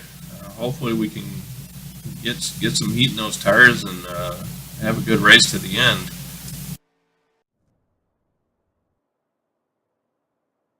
This is gonna bring Herman Reese back to the front of the field. It puts Terry Bowman back in this race. Carson Krenz back in the race. While we're under caution, I just wanted to give another shout out to Donnie Garrett and his sponsorship of these races. He's got his own company there, Ultimate Garage Floors. And I'll tell you what, if you have not seen these floors, you need to go on Facebook and check them out. These floors are better than probably some of the ones I had in my first house. They're pretty amazing. So if you're near Donnie and you're looking to get your garage floor done, he's the guy to do it for sure. And I believe Donnie is out in Virginia. And I'll go ahead and give a shout out to Donnie's wife for putting up with him for 20 years. The nature boy. Hopefully he knows I'm just kidding. I'll tell you what, I'll bet his household is not boring. Oh yeah, there's never a dull moment when Donnie's around, that's for sure. Yeah, Donnie will be he'll be in the race next Tuesday, but like I said, he'll be in the booth for the dirt race. Well, normally any super speedway race, he's got to be one of the top picks, but given our track record, I think I will just not pick anyone. Bob Seminara has chosen the outside. Zupta going to be on the inside. It's going to be lap number 79, so it'll be 22 laps to go. Man, I saw that screenshot. I saw Donnie Garrett won your last Tally Challenge race, and you just saw a ton of cars flying up in the air behind him. Yeah, I was one of those cars.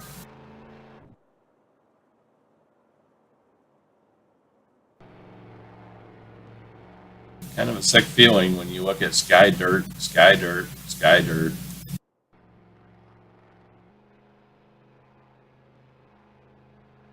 It looked like Donnie was one of the only ones to make it through whatever happened there. Yeah, we don't get too many cautions, and but when we do, they're pretty big. It was just a product of good hard racing. We were actually 4 wide at the point of the incident, so but we usually, 4 wide is not uncommon for the Tally Challenge. Here we go, pace car's off. Let's see how Bob Seminara does. Oh, and let me point out as they take the green, Bob Seminara's run the fastest lap of the race. He may have been sandbagging a bit. What do you think? I don't know, we're about to find out. He's got the track position, can he maintain it? He's paddling Jeff Zupta, and Jeff Zupta's been strong all night. Jeff Zupta to the point. Oh, Terry Bowman bounces it off the wall. I saw Schilling bounce off the wall too. They were trying to get all the good there.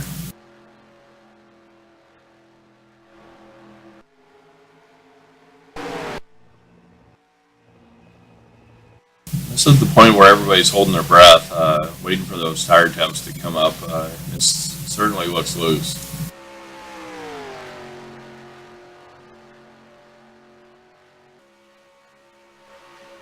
Herman Reese P4, Carson Krenz P5, Terry's up to P6. I kind of feel bad for Tony Fox back there in 12th place after what could have been a winning strategy for him. Meanwhile, Robert Bolcom already cracking the top 10 with 20 laps to go at the line.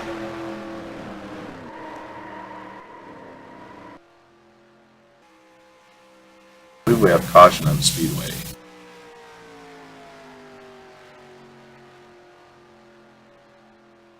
And we do. Caution out, 20 to go. Jeff Zupta, your race leader. Let's head over the caution rewind screen and see what happened.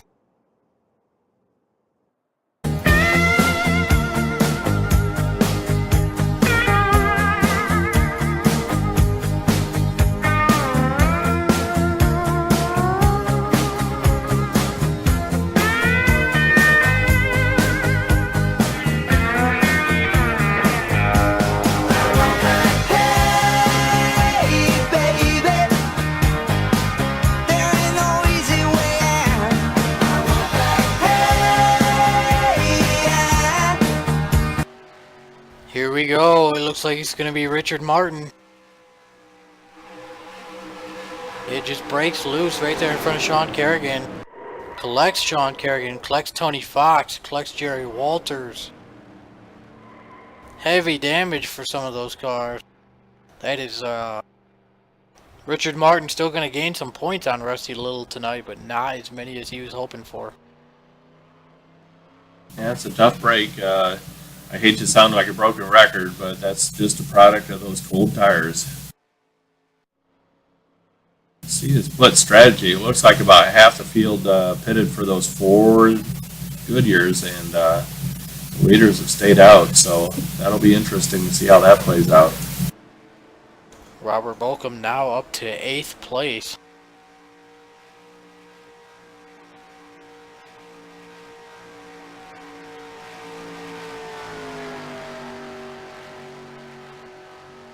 I noticed that Robert was one of the ones that pitted for tires, so it looks like the 4-car Brian Schilling should be the first car with fresh tires, followed by Carson Krenz. And Robert Balcom would be right behind them.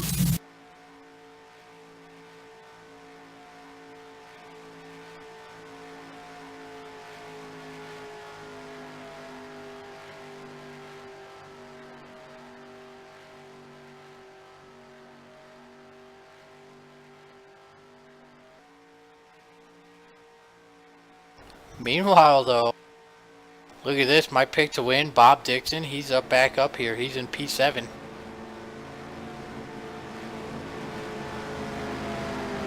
He had some tough luck early, but it looks like he's rebounded rather nicely.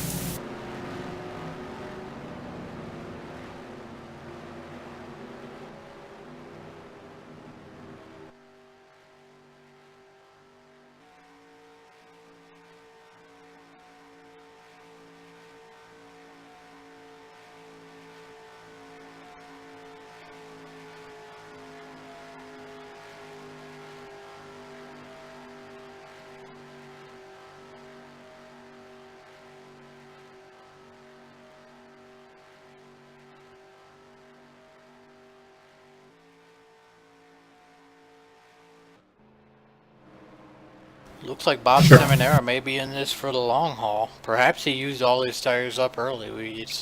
It's hard to know. Well, he looked like he was still pretty quick there. I think it was probably good strategy on his part. It got him track position, so we'll see if he can maintain that. It'll be interesting to see the 4 and the 18 of Robert Balcom, see how they can come through the field there. See how big a difference those tires actually make. Sure been a tough. Oh, go ahead. I'll get us an answer. Bob Seminara, are you there? Yeah, hey Mark. Hey Bob, we just wanted to ask you a quick question before you guys go back to green. We see you're up there in 2nd place. How are your tires, and do you have any sets left on pit road? Tires are pretty good. I think I was the last one to pit there right before that caution came out, so I only have a few laps on them. I do have one more set though. Alright, well yeah, that's we were up here talking about it, and I figured I would just go ahead and get us a for sure answer. How has your race been tonight? We see you've run the fastest lap of the race. I can tell you that much. But we haven't seen you up here in the front until just recently. Yeah, no, I was pretty much pacing myself back there and stretched fuel a couple of times. And that caution came out at a good time when I was on pit road. So, I don't know, see if we can hang on to top 3, top 5 up here. I don't know if I got anything for these guys. Alright, well lights are out. It looks like Jeff is going to take the high lane here. We'll let you get back in there. Good luck with the rest of your race. Alright, thank you guys. Good luck, Bob. Thanks, Tim. So there you have it. Bob believes his tires are pretty good, and he does have an extra set if he needs them. Well, I kind of question Jeff Soup to taking the high side here. it hasn't really worked out for anyone tonight. But, you know, he probably knows something I don't know. So let's see how it works out for him. I operate under the assumption that all of these guys know something that I don't know.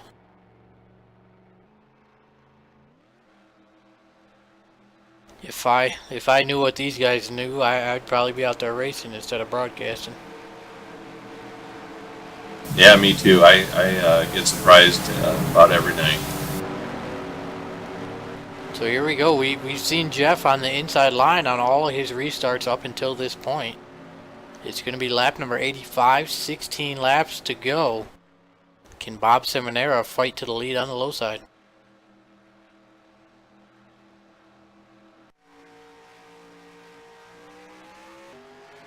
You know, one guy we haven't made much mention of is Dustin Roser. He's run a pretty good race, and he finds himself in 4th place. Let's see if he has anything for the group. Look at this. Bob's got some help from Herman Reese.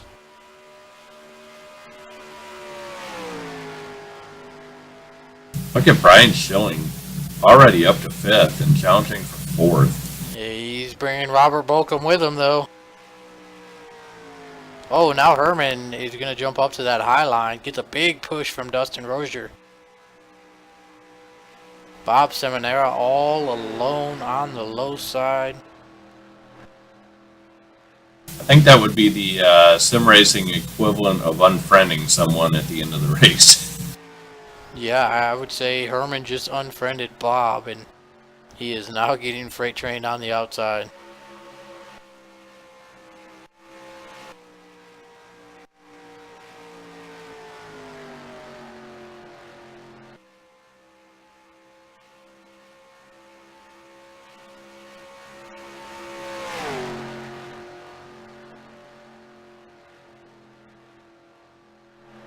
Jeff Zupta doing everything he can to win this race and climb a little bit closer to Robert Bolcom in the points. He came into the night 7 markers out.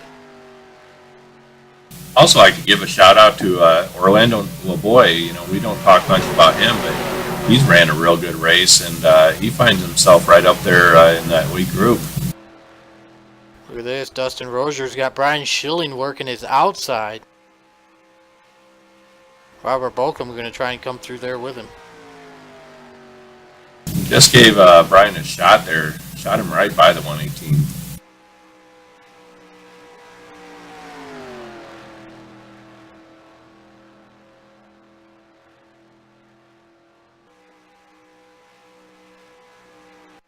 To wonder how many laps it's going to be before these guys decide to unfriend Jeff and try to pass him.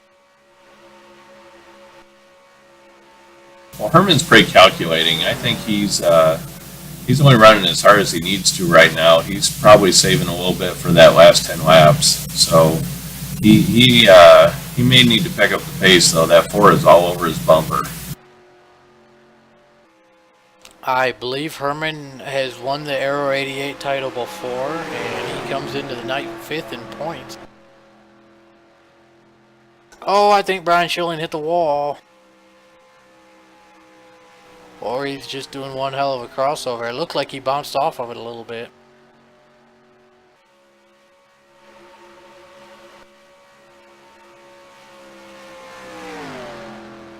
I was surprised to see Robert stay down there with Brian. I thought he was just going to push him up along the 59 and then shoot back to the high side.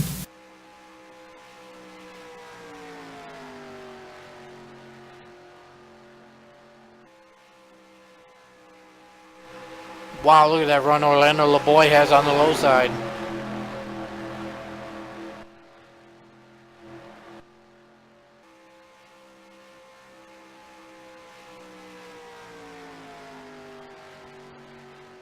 Some very good battling going on here. Jeff watching it all in his rearview mirror. Probably hopes these guys keep battling each other.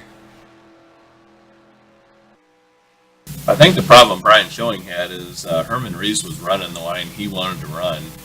So he kind of took his line away.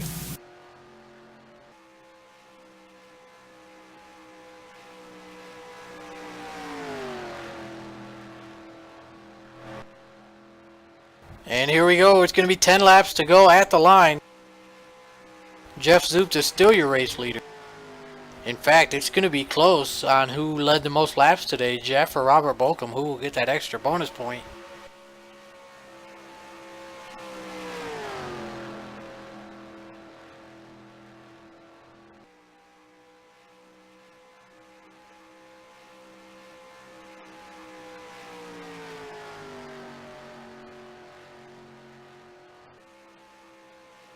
Really letting her hang out now. I'm seeing a lot of bumping amongst that top 5.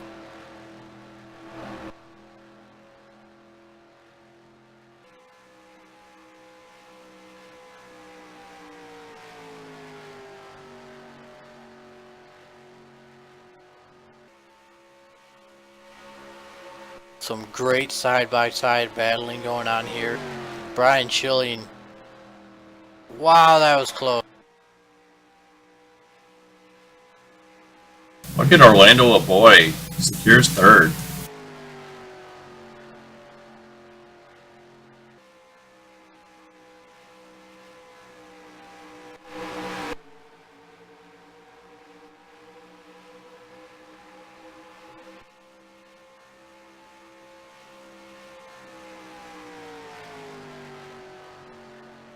I think Brian Schilling missed his opportunity. He had Herman cleared a couple laps ago coming off turn 2, and I think he stayed low to try to help pull Robert up, but that may have been a mistake because now he's paying the price.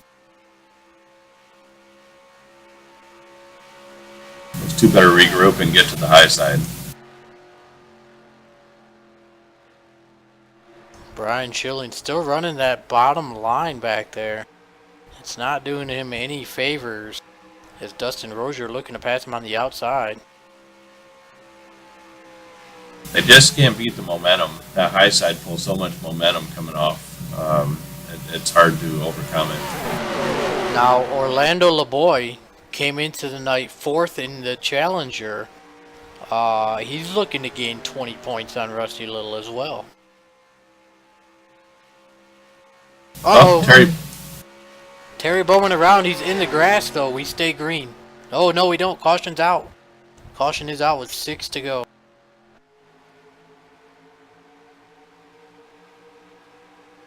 I believe we're going to have time for a 1 or 2 lap shootout.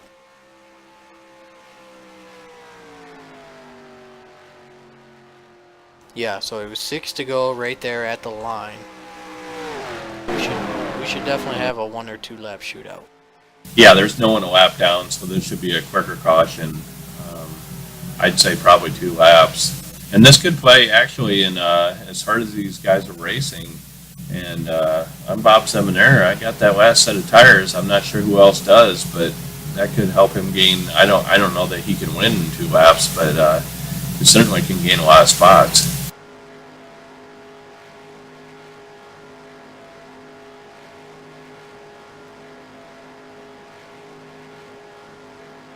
Let's see when they come around. Let's see how many takers we have on pit road. It's probably only going to be 1 or 2 laps when they get to green.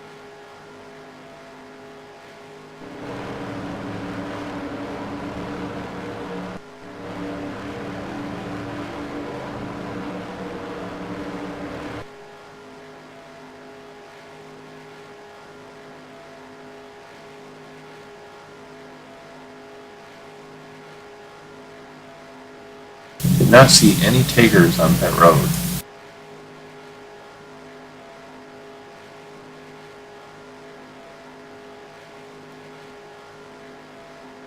We'll have to wait and see. Now that people have seen what everybody else is thinking, we'll see if there's any second chance gamblers the next time around. It does sound like Jeff Zoop is clutching.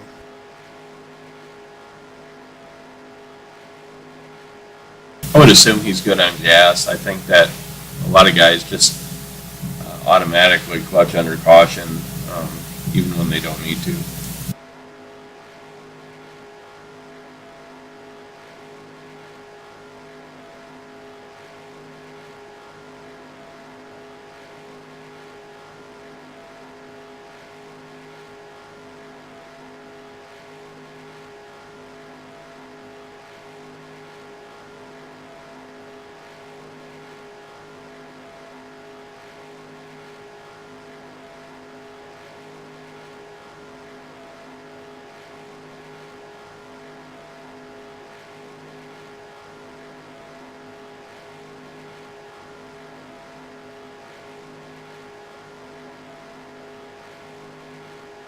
This is the calm before the storm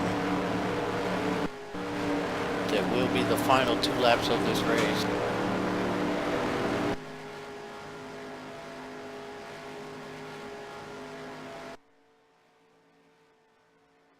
Well, if I'm Jeff Supta, and after the last restart, even though he got back out front, I think the 29 did get by him. So I think if I'm Jeff Supta, I'm taking that low side.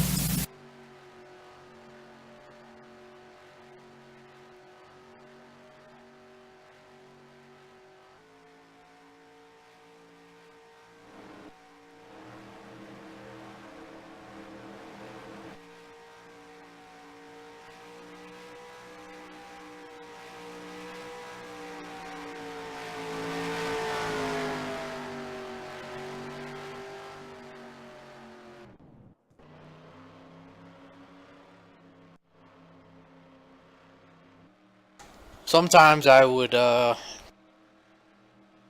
a live in-race interview, but I don't want to jinx anybody, so I'm not gonna do that. We're just gonna wait for this race to go back to green.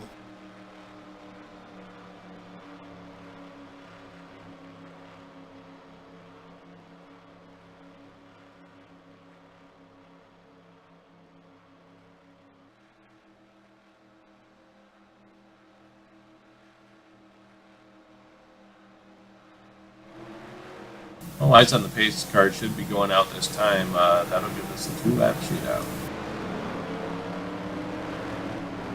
One more time, I want to thank all the viewers for tuning in. Terry, Sean, and David, the owners here at RTG, Donnie, Garrett, and Ultimate Garage Floors for sponsoring the show.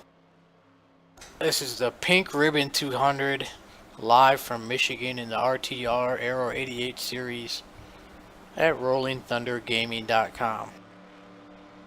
Reminding you to save the tatas for Breast Cancer Awareness Month. And you are correct. Lights are out. We're going to go green on lap 99. I am absolutely amazed that Jeff Supta has taken the high side. It's going to be Herman Reese on the inside. Going to be Dustin Rozier and Orlando LaBoy back there in the second row. And can you believe Richard Martin, 5th place after wrecking?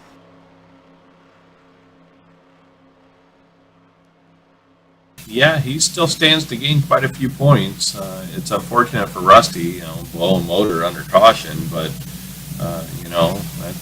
that's the way racing goes sometimes. You have to take advantage of those situations if you're DMAR when those things happen.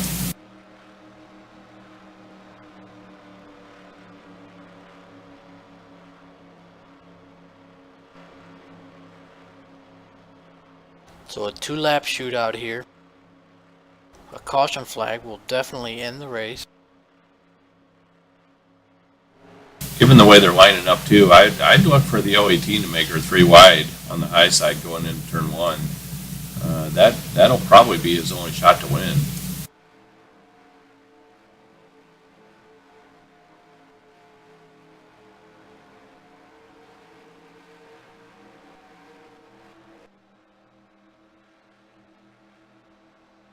Here we go, pace car's off.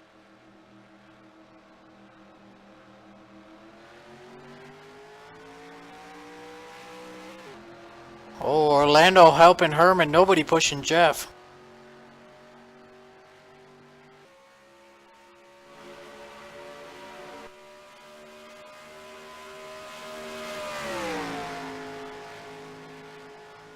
These guys know that if a caution flies before they get to the line, the race is over.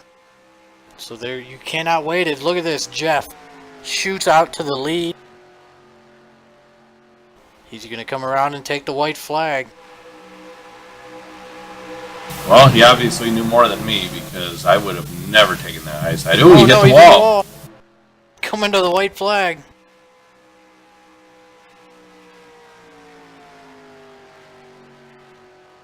That really killed his momentum down the front stretch.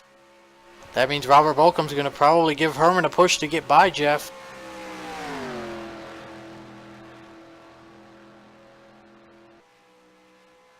Jeff pinched him down coming off.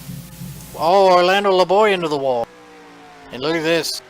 I don't think anybody's going to get to Jeff.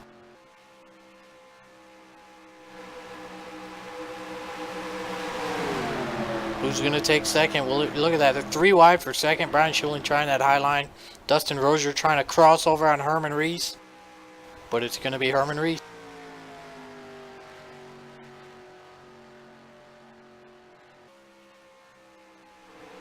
So what a fitting finish.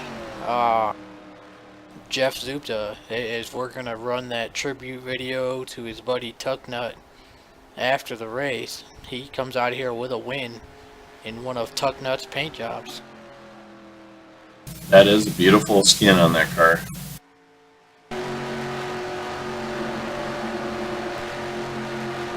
Herman Reese brings it home second. Dustin Rozier third. Robert Bokum ends up P5. I believe Robert Bokum and Jeff Zupta are going to leave here virtually in a tie for the points lead.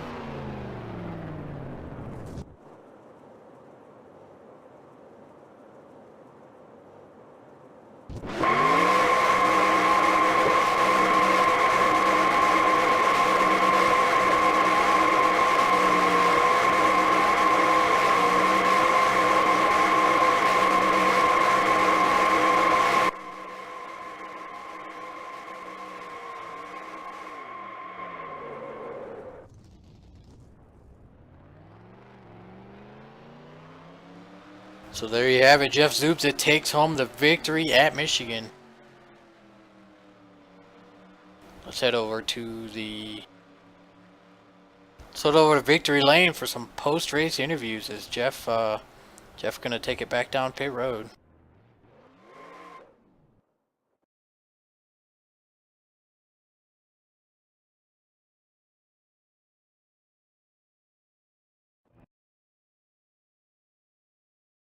Did you have him cleared there, Robert? I couldn't tell. I thought you might go try and get to the bottom, so I was trying to leave enough room in case you did. In Victory Lane, we're about to do our post-race interviews here. We've got our podium finishers. We're gonna go in reverse order, and I have a reason for that. I'll explain in just a little bit. Let's start with our third place finisher, Dustin Rozier in the 118. Dustin, congrats on third place. Tell us about your race tonight. First, thank you, and it was very up and down. We were doing good at the beginning, and then in the middle there we got a little strung out. Herman, myself, Terry, and we lost a little bit of ground. And when we went to pit there, I screwed up, couldn't keep it down, pushed Herman up, so he wasn't able to get into the pits, and ended up catching that caution, and it saved us a lot there.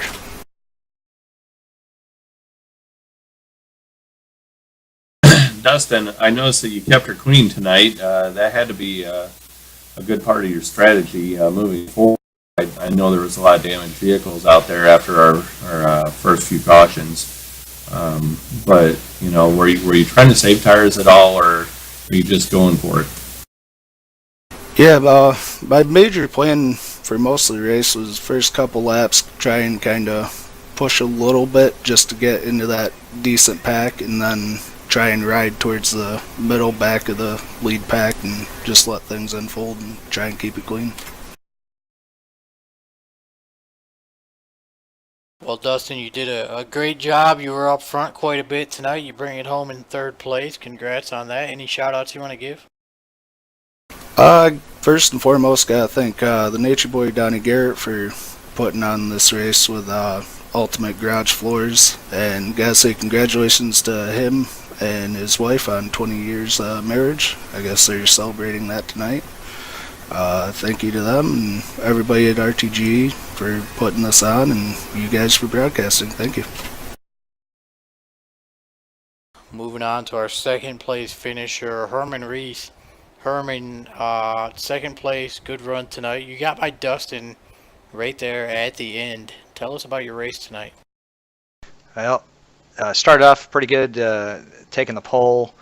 That against these guys is always a big feat. I screwed up a couple times and strategically and missed, like Dustin said. I dropped back deliberately to save tires and fuel. I was going to try and run it out on fuel, and we broke the draft and got behind. And I was actually just about to pit to do a top off deal when the caution came out, so I caught 2 lucky breaks there, and then I chose to just do fuel only to get track position back, and I thought our goose was cooked. And I kind of had to work with Jeff there on the top. He was in the same position as me, and pin those fast guys down, the fresh tires. And all in all, I'm kind of surprised that it looked like I was going to finish a lap down and ended up pulling it off there. Now, Herman, are you surprised at all? I thought for sure that you would push by on that last 2-lap restart. You may be able to clear him coming off of 2, but he held you down enough. But I kind of, are you surprised that you weren't able to get at least out in front of him? Well, I didn't have anybody to do that.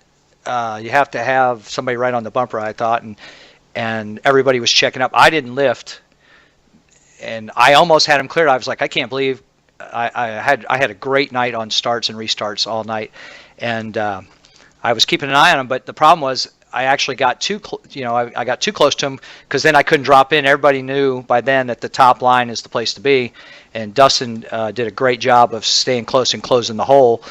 And then my goose was cooked, and I just stayed down there. But after that, I guess because of the tires or whatever, it seemed like the bottom was working pretty good, because I passed those guys back and almost got Jeff again coming back, and driving down into 1. I felt like I had the lead.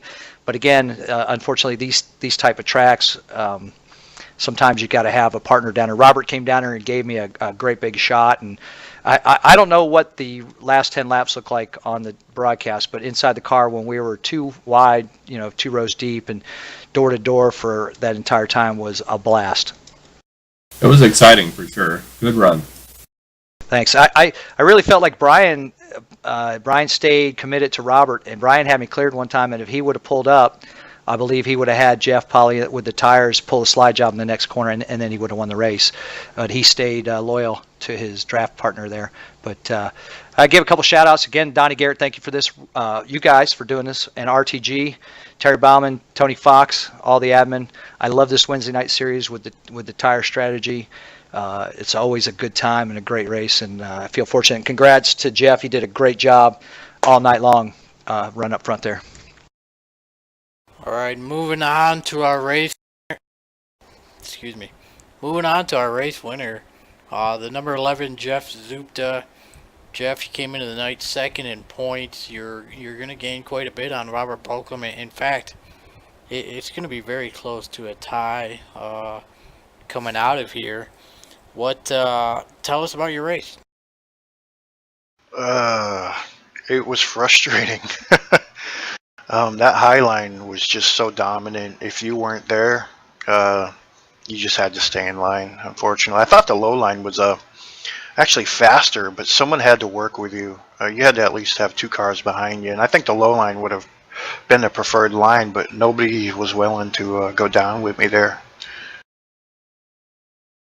Now, Jeff, first of all, I got to apologize, because on the broadcast I was baffled that you took the high line for a couple reasons. First of all, it seemed like everyone who took the high line was getting beat coming out of turn 2. And secondly, when you take the high line as a leader, the 4th place car cannot quite close up on you just because of the double file restart rules. So I was a little surprised, but you did a good job and you held them off. So I apologize for that, because I was second guessing you for sure. But secondly, when you hit the wall coming to the 1 to go, did you think you'd done yourself in? As far as the restarts were concerned, I restarted it in the lead in the bottom early on. Excuse me, and it was really good. It was a dominant restart line.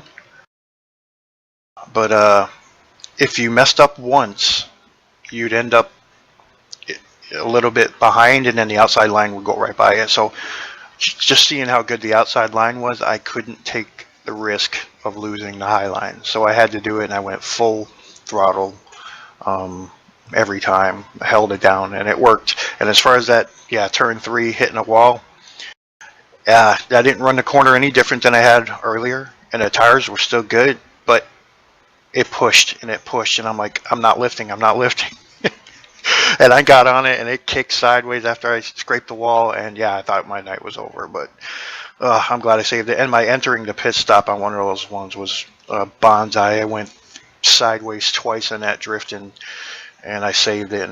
But it was a rough night. Regardless, good run. Thanks.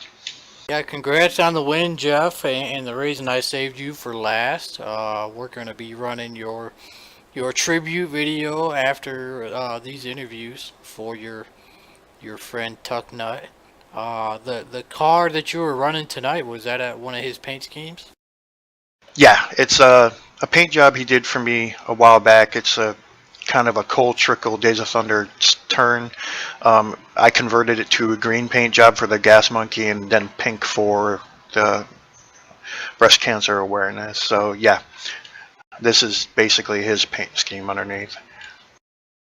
And I do appreciate you doing that. He's struggling and fighting something that we don't know how it's going to go. So I just wanted him to know that I'm thinking of him, and that's why I made the video. And it touched him to see that somebody put that kind of time and effort into something, for him, in honor of him. Well, I was telling Tim, it's very fitting that you won this race with one of his paint schemes, as we're about to run that tribute video tonight. Any other shout outs you wanna give before we get to that? Well, RTG admins and everything they do to give us a place to race, because this is fun. As frustrating and serious as I take it sometimes, it's so much fun because of the people we race with. And Donnie Garrett for the sponsorship again, his Ultimate Garage Floors. Him being able to have the broadcasting due to that, and you guys, I appreciate everything. And no, I'm just had a good night. I'm happy, and thank you again for doing that video for Tucknut. All right, then.